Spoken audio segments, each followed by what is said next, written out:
বচন বেদ পাঠশালা। রীতি দুয়ার দাও খুলে করো শ্রবণ, প্রভুরই এই বচন বেদ পাঠশালা।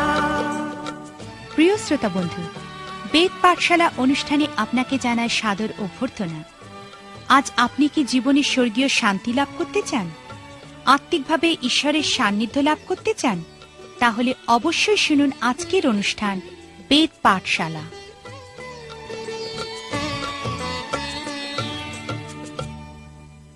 প্রিয় শ্রোতা বন্ধু, বেদ পাঠশালা অনুষ্ঠানে আপনাকে স্বাগত জানাই। এই অনুষ্ঠানে এখন আমরা ইফিসীয়দের প্রতি সাধু পৌলের পত্রটি অধ্যয়ন করছি। আমি এ বিষয়ে আগেও বলেছি যে এই অধ্যয়নে আমরা সাধু পৌলের পত্রগুলির সম্বন্ধে শুধুমাত্র একটা ধারণাই করতে পারি। আপনি পরে এই পত্রগুলি আরো গভীরভাবে অধ্যয়ন করতে পারেন। আমরা শিখেছি যে ইফিসীয় পত্রে 6টি অধ্যায় আছে, যার প্রথম 3টি অধ্যায় এবং চতুর্থ অধ্যায়ের অর্ধেক পর্যন্ত অংশকে মতবাদ বিষয়ক বা শিক্ষা বিষয়ক অধ্যায় বলে। তারা আমাদেরকে প্রাথমিকভাবে যীশুখ্রিস্টের মণ্ডলীগুলির বিষয়ে শিক্ষা দেয়। তারা মণ্ডলীকে ঈশ্বরের অলৌকিক কাজরূপে বর্ণনা করে। 4 অধ্যায়ের প্রথম 16টি পদে সাধু পৌল মণ্ডলীর সুগন্ধ, প্রকৃতি, কাজ এবং উদ্দেশ্যের বিষয় বলেছেন। তারপর সাধু পৌল তার পত্রের প্রয়োগ বিষয়ক অংশটি শুরু করেছেন। সাধু পৌলের লেখায় একটা বিষয় আমরা দেখি যে তার পত্রের শিক্ষা বিষয়ক অংশটি যত সুগভীর হয়, তার প্রয়োগ বিষয়ক অংশটি তত ব্যবহারিক হয়। এই প্রথম 3টি অধ্যায় এবং 4 অধ্যায়ের অর্ধেক পর্যন্ত অংশটি সম্ভবত সাধু পৌলের লেখা সব থেকে সুগভীর অংশ এবং ইহার প্রয়োগ বিষয়ক অংশটিও সব থেকে ব্যবহারিক। সাধু পৌল আমাদের পুরাতন জীবনের পুরাতন জীর্ণ বস্ত্র ত্যাগ করে নতুন জীবনে নতুন বস্ত্র পরিধান করতে বলেছেন। সাধু পৌলের মতানুযায়ী আমাদের উচিত প্রেমে চলা, দীপ্তির সন্তান রূপে চলা, আত্মায় চলা, চারপাশে তাকাতে তাকাতে চলা এবং সেই বিশ্বাসীর মতো চলা যে স্বর্গীয় মাত্রায় যীশু খ্রিস্টের মণ্ডলীর অংশরূপে চলে। সাধু পৌল পুরাতন জীবনের পুরাতন জীর্ণ বস্ত্র বলতে ক্রোধ, মিথ্যা বলা ইত্যাদি বিষয় বলেছেন এবং নতুন জীবনে নতুন বস্ত্ররূপে সততা, পরস্পরের প্রতি প্রেমের মতো বিষয়ের কথা বলেছেন। সাধু পৌল আমাদেরকে মহান শিক্ষা দিয়ে বলেছেন যে ঈশ্বর মণ্ডলীকে উপহার সমৃদ্ধ মানুষ দিয়েছেন, যারা সাধুদের সেবা কাজের জন্য যোগ্যরূপে প্রস্তুত করতে পারেন। ইফিসীয় 4 অধ্যায় 12 পদে সাধু পৌল একটা মহান উক্তি করেছেন। আজকের দিনে পালকদের সেবা কাজের দর্শনের উপর এই সত্যের প্রভূত প্রভাব বিস্তার করা উচিত। এই পদটি বলে যে সর্বশক্তিমান ঈশ্বর সাধারণ মানুষদের উপরেই সেবা কাজের দায়িত্ব দিয়েছেন। সাধু পৌল মণ্ডলীর এই সাধারণ বিশ্বাসীদের ক্ষেত্রে সাধু বা পবিত্রগণ শব্দটি ব্যবহার করেছেন। সাধু পৌলের মতানুযায়ী পালক হলেন প্রশিক্ষক এবং মণ্ডলীর সাধারণ মানুষেরা হলেন তার দল।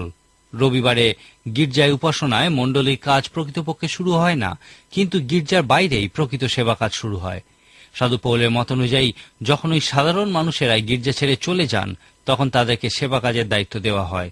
আমাদের মনে রাখা উচিত যে সাধারণ মানুষদেরকে সেবা কাজের জন্য প্রস্তুত করা, উৎসাহিত করা, সংশোধন করার নির্দেশ দেওয়া এবং সেবা কাজের জন্য বাইরে বেরোতে উৎসাহ দান করাই পালকদের উদ্দেশ্য হওয়া উচিত।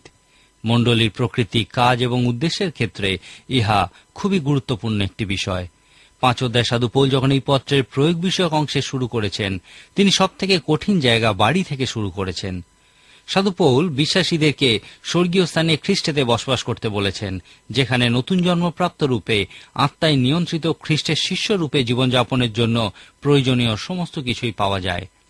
যীশু খ্রিস্টের শিষ্য হওয়ার পর মানুষ সব থেকে শেষে নিজের বাড়িতে খ্রিস্টেতে তাদের নতুন জন্মের বিষয় প্রয়োগ করে। সাধু পৌল বলেছেন যে খ্রিস্টেতে পবিত্র আত্মায় জীবনযাপনের ফল সব থেকে প্রথমে আমাদের বাড়িতে প্রয়োগ করা উচিত। আমি একবার একটি প্রার্থনার বিষয় শুনেছিলাম, যাকে মহানতম পরীক্ষা বলা হতো। সেই প্রার্থনাটি এই রকম ছিল: হে ঈশ্বর, আমাকে তোমার এত কাছে এসে চলতে সাহায্য করো যেন যারা আমাকে চেনে তারা যেন দেখে আমি যেভাবে প্রার্থনা করি সেই মতো ঈশ্বরীয় জীবনযাপনও করি। প্রত্যেক দিন যেন আমার মধ্যে প্রকৃত রূপে খ্রিস্টকে দেখা যায়। আমার সঙ্গে কিছু মানুষের বছরে একবার বা 2 বার দেখা হয়।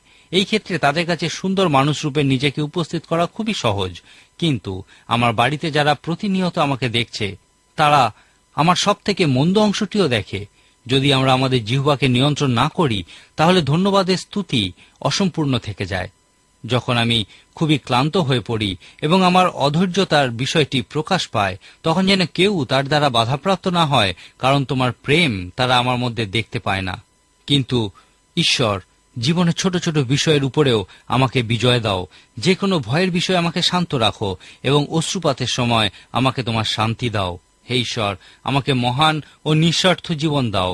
যারা আমাকে চেনে তাদের কাছে আমাকে এই পরীক্ষায় খ্রিস্টের নামে বিজয় লাভ করতে দাও। এই প্রার্থনাই বেশিরভাগ পালক ও পিতামাতা করে থাকে। নিজেদের বাড়ি কেন সব থেকে কঠিন জায়গা? কারণ এখানেই আমাদের প্রকৃত পরিচয় পাওয়া যায়। আমরা এই পৃথিবীকে একটা দিক দেখাই, কর্মক্ষেত্রে বন্ধু বান্ধবদের অন্য দিক দেখাই, আর পরিবারকে সম্পূর্ণ অন্য আরেকটি দিক দেখাই। নিজের বাড়িতে নিজের বন্ধ ঘরের মধ্যে আমাদের প্রকৃত পরিচয় পাওয়া যায় এবং এখানেই আমাদের মধ্যে খ্রিস্টকে দেখতে পাওয়া যায়। সেই জন্য সাধু পৌল বাড়ি থেকে তার পত্রের প্রয়োগ বিষয়ক অংশটি শুরু করেছেন। তিনি লিখেছেন, নারীগণ, তোমরা যেমন প্রভুর তেমনি নিজ নিজ স্বামীর বশীভূতা হও, কেননা স্বামী স্ত্রীর মস্তক, যেমন খ্রিস্ট মণ্ডলীর মস্তক। তিনি আবার দেহের ত্রাণকর্তা। কিন্তু মণ্ডলী যেমন খ্রিস্টের বশীভূত, তেমনি নারীগণ সর্ববিষয়ে আপন আপন স্বামীর বশীভূতা হোক। স্বামীরা, তোমরা আপন আপন স্ত্রীকে সেইরূপ প্রেম করো, যেমন খ্রিস্ট মণ্ডলীকে প্রেম করিলেন, আর তাহার নিমিত্ত আপনাকে প্রদান করিলেন, যেন তিনি জলস্নান দ্বারা বাপকে তাহাকে সূচি করিয়া পবিত্র করেন, যেন আপনি আপনার কাছে মণ্ডলীকে প্রতাপান্বিত অবস্থায় উপস্থিত করেন, যেন তাহার কলঙ্ক বা সংকোচ বা এই প্রকার আর কোনো কিছুই না থাকে, বরং সে যেন পবিত্র ও অনিন্দনীয় হয়। এইরূপে স্বামীরাও আপন আপন স্ত্রীকে আপন আপন দেহ বলিয়া প্রেম করিতে বাধ্য। আপন স্ত্রীকে যে প্রেম করে সে আপনাকেই প্রেম করে। কেহ তো কখনো নিজ মাংসের প্রতি দেশ করে নাই, বরং সকলে তাহার ভরণ পোষণ ও লালন পালন করে, যেমন খ্রিস্ট মণ্ডলীর প্রতি করিতেছেন। বিবাহের বিষয়ে সাধু পৌল আমাদেরকে মহান কিছু পরামর্শ দিয়েছেন। তিনি বলেছেন, স্ত্রীদের উচিত সর্ববিষয়ে স্বামীদের প্রতি সমর্পিত হওয়া। অনেক স্ত্রীর কাছেই ইহা খুবই কঠিন একটি বিষয় এবং এই জন্যই তারা সাধু পৌলের লেখা পছন্দ করেন না। যাই হোক, সাধু পৌলের লেখা যদি আপনি প্রকৃতই বোঝেন, তাহলে উপলব্ধি করবেন যে তিনি স্ত্রীদের উন্নতই করেছেন। খ্রিস্টের সুসমাচার যে কোনো জায়গাতেই স্ত্রীদের স্থান উন্নত করে। সাধু পৌল যে শুধুমাত্র স্ত্রীদেরকে স্বামীদের কাছে সমর্পিত হতে বলেছেন তা নয়, কিন্তু তিনি স্বামীদেরকেও বলেছেন, তোমরা আপন আপন স্ত্রীকে সেইরূপ প্রেম করো, যেমন খ্রিস্ট মণ্ডলীকে প্রেম করিলেন আর তাহার নিমিত্ত আপনাকে প্রদান করিলেন। কোন উড়োজাহাজে সর্বদা কোনো একজনকেই সর্বময় কর্তৃত্ব দেওয়া হয়ে থাকে। তিনি সর্ববিষয়ে দায়িত্বপ্রাপ্ত হন। এখন তিনি কোনোভাবেই তার দায়িত্ব অন্য কাউকে দিতে পারেন না, কিন্তু তিনি কাজ করার অধিকার ভাগ করে দিতে পারেন। এখন যদি কোনো দুর্ঘটনা ঘটে যায়, তাহলে সেই প্রধান দায়িত্বপ্রাপ্ত ব্যক্তিকেই সমস্ত জবাবদিহি করতে হয়, কারণ তাকেই সমস্ত কিছুর দায়িত্ব দেওয়া হয়। সাধু পৌল যখন বলেছেন স্বামীরা স্ত্রীদের মস্তক, তিনি এই অর্থে তা বলেছেন যে স্বামীদেরকেই তাদের স্ত্রীদের ও পরিবারের দায়িত্ব দেওয়া হয়েছে। ঈশ্বর স্বামী বা পুরুষের উপরেই বাড়ির সমস্ত রকম দায়িত্ব দিয়েছেন। বাড়ির যে কোনো ধরনের সমস্যার ক্ষেত্রে, যেমন অর্থ বিষয়ক হোক বা সন্তানের পড়াশোনা বিষয়ক হোক, একমাত্র স্বামীকেই ঈশ্বরের কাছে জবাবদিহি করতে হয়। ইহা খুবই গুরুত্বপূর্ণ যে বাড়ি বা পরিবারের যে কোনো মাত্রায় ঈশ্বর পুরুষকে এই সমস্ত দায়িত্ব দিয়েছেন।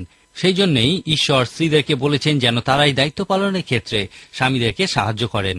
সাধু পৌল স্ত্রীদেরকে বলেছেন, সমস্যার অংশ হয়েও না, কিন্তু সমাধানের অংশ হও।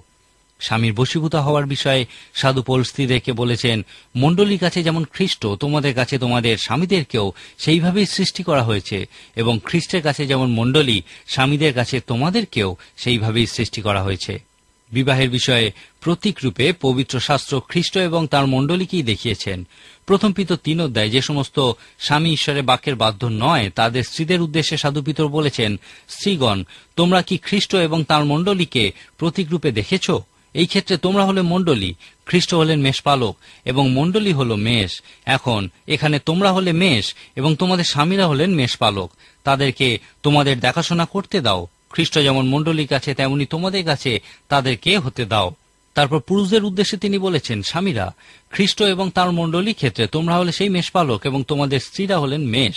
এখন প্রধান কাজ হল মণ্ডলী এবং মেষে কে পরিণত হবেন এবং খ্রিস্টের মতো মহান মেষপালকে কে পরিণত হবেন। পুরুষদেরকেই মহান কাজরূপে পরিবার বা ঘরের সমস্ত দায়িত্ব দেওয়া হয়েছে। তাদেরকে বলা হয়েছে, পুরুষ, তুমি কি দেখেছ কিভাবে খ্রিস্ট তাঁর মণ্ডলীকে ভালোবাসেন? তুমি কি মণ্ডলীর জন্য তাঁকে ক্রুশীয় মৃত্যুবরণ করতে দেখেছ? খ্রিস্ট যেমন তাঁর মণ্ডলীকে ভালোবাসেন, তেমনি তুমি তোমার স্ত্রীকে ভালোবাসো।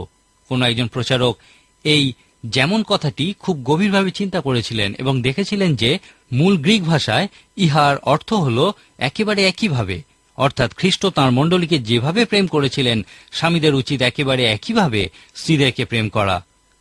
এমন অনেকেই আছেন যারা পিতা বা স্বামী রূপে যখন দিনের শেষে বাড়িতে ফেরেন, তখন পরিবারকে দেওয়ার মতো তাদের আর কিছুই থাকে না। তারা নিজেদের কাজে সারাদিন নিজেদেরকে নিংড়ে দেন। স্ত্রী ও সন্তানদেরকে দেওয়ার মতো তাদের আর কিছুই অবশিষ্ট থাকে না। খ্রিস্ট যেমন তাঁর মণ্ডলীকে প্রেম করেছিলেন, সেইভাবে স্বামীরা তোমরা আপন আপন স্ত্রীদেরকে প্রেম করো। এই পথটি তারা নিজেদের জীবনে প্রয়োগ করতে ব্যর্থ হন, কারণ ইহা বলে, স্বামী নিজেকে তোমার পরিবারের জন্য দান করো। তাদের সমস্যা হলো, তারা মনে করেন দেওয়ার মতো তাদের কাছে আর কিছুই নেই। তারা তখন সম্পূর্ণ একা থেকে বিশ্রাম করতে চান। কিন্তু তাদেরকে এই দায়িত্ব দেওয়া হয়েছে যে খ্রিস্ট যেমন তাঁর মণ্ডলীর জন্য নিজেকে দান করেছিলেন এবং তাদেরকে প্রেম করেছিলেন, সেই মতো তোমরাও তাদের উদ্দেশ্যে নিজেদেরকে দান করো এবং তাদেরকে প্রেম করো। মথি 5 অধ্যায়ের শেষের দিকে যীশু খ্রিস্ট সমস্ত পিতাদের উদ্দেশ্যে বলেছেন, অতএব তোমাদের স্বর্গীয় পিতা যেমন সিদ্ধ, তোমরাও তেমনই সিদ্ধ হও। এই সমস্ত বিষয়গুলি একত্রিত করুন এবং পুরুষকে যে দায়িত্ব দেওয়া হয়েছে তা লক্ষ্য করুন। প্রেম করো যেমন তিনি প্রেম করেছেন, নিজেকে দান করো যেমন তিনি দান করেছিলেন, এবং তোমাদের স্ত্রী ও সন্তানদের কাছে তাঁর মতো হও। প্রত্যেক পিতাকেই এবং সমস্ত পুরুষকেই এই দায়িত্ব দেওয়া হয়েছে এবং প্রত্যেকেরই তা বোঝা উচিত। একজন মা ও স্ত্রী রূপে যখন আপনি এমন একজন পুরুষের সঙ্গে থাকেন যে পবিত্র, দিব্য মাধুর্যপূর্ণ এবং খ্রিস্ট যেমন তাঁর মণ্ডলীকে ভালোবাসেন ও তাঁর মণ্ডলীর জন্য নিজেকে দান করেছেন, তিনিও আপনার ও আপনাদের সন্তানকে সেই মতো ভালোবাসেন ও আপনাদের জন্য নিজেকে দান করেছেন, তখন আপনার উচিত সর্ববিষয়ে নিজেকে তার কাছে সমর্পণ করা। বিবাহ বিষয়ক পরামর্শদাতাদের অভিজ্ঞতা অনুযায়ী বিবাহিত জীবনে স্বামীর কাছে নিজেকে সমর্পণ করার বিষয়ে স্ত্রীরা বিশেষ সমস্যার সৃষ্টি করে না। কিন্তু এক্ষেত্রে সবথেকে বড় সমস্যা হল, পরিবারে পুরুষকে যে সমস্ত দায়িত্ব দেওয়া হয়েছে সে তা স্বীকার করতে চায় না। স্বামীরা স্ত্রী ও সন্তানদের খ্রিস্টের মতো ভালোবাসতে ও তাদের জন্য নিজেকে খ্রিস্টের মতো দান করতে পারে না। অনেক স্ত্রী এবং মায়েরা তাদের স্বামীরা যে দায়িত্ব পালনে ব্যর্থ হয়েছেন সেই দায়িত্ব পালন করে থাকেন। খ্রিস্ট তাঁর মণ্ডলীকে যেমন ভালোবাসেন ও মণ্ডলীর জন্য যেভাবে নিজেকে দান করেছেন, স্বামীদের এই দায়িত্ব বিভিন্ন সময় স্ত্রীরা পালন করে থাকেন। সন্তানদের ক্ষেত্রে ও পরিবারের ক্ষেত্রে এই মহান দায়িত্ব তারা নিজেরা নেন। বিবাহের ক্ষেত্রে ঈশ্বর পরিকল্পিত এই দায়িত্ব যখন স্বামীরা পালন করতে ব্যর্থ হন, তখনই বিভিন্ন সমস্যার সৃষ্টি হয়। এখন আমি প্রত্যেক স্বামীকে বলবো, বিবাহ ও পরিবারের ক্ষেত্রে ঈশ্বর আপনাকে যে দায়িত্ব দিয়েছেন তা স্বীকার করুন।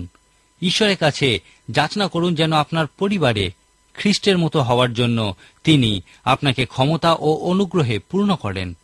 পরবর্তী অনুষ্ঠানে মিলিত হওয়া পর্যন্ত এই বিষয়ে চিন্তা করুন। আজকের মতো এখানেই শেষ করি। ঈশ্বর আপনার মঙ্গল করুন। প্রিয় শ্রোতা বন্ধু, প্রভু যীশু সম্পর্কে অধিক জানতে হলে আমাদের ঠিকানায় যোগাযোগ করুন। বেদ পাঠশালা, পোস্ট বক্স নম্বর 8956, ধর্মতলা পোস্ট অফিস, কলকাতা 700013। আবার বলছি, বেদ পাঠশালা, পোস্ট বক্স নম্বর 8956, ধর্মতলা পোস্ট অফিস, কলকাতা 700013। নমস্কার।